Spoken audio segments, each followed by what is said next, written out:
Russia is sending an unmistakable message to the international community. It is prepared to escalate, and it will do so on its own terms.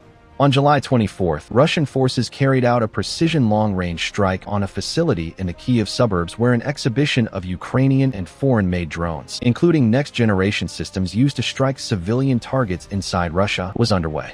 Present at the time were leading UAV developers and manufacturers, senior commanders of Ukraine's drone forces, and representatives of the intelligence services directly responsible for planning and executing strikes on Russian territory. On the night of July 27th, Russia carried out a complex strike against targets across Ukraine. Defense industry facilities in Kyiv were reportedly hit, along with port infrastructure in Chernomorsk, Odessa region, allegedly used for delivering and storing military cargo. Ballistic missiles remain the backbone of Russia's long-range strike arsenal. Meanwhile, pressure is mounting along several frontline sectors at once. In Sumy region, assault units of Russia's 116th Regiment have pushed to the outskirts of Mala Slobodka, south of Bachevsk. There is no indication that pressure on this sector will ease anytime soon.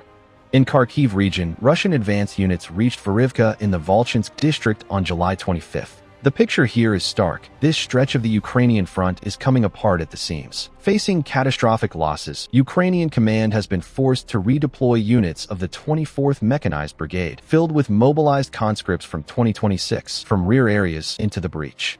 Further south, on the Slavyansk axis, the momentum that carried Russian forces through Kostiantinovka has not slowed. Assault groups are already pushing into Osikov. On the northern flank of this sector, the situation is equally grim. Ukrainian sources confirmed that on July 24th, Russian reconnaissance and sabotage units entered the outskirts of Mykolaiivka near Slavyansk. The strategic significance of this move is hard to overstate. Mykolaiivka is home to the Slavyansk thermal power plant, a heavily fortified strongpoint and one of the most important defensive anchors in this part of the front. From its perimeter to the first streets of Slavyansk is just 4.5 kilometers.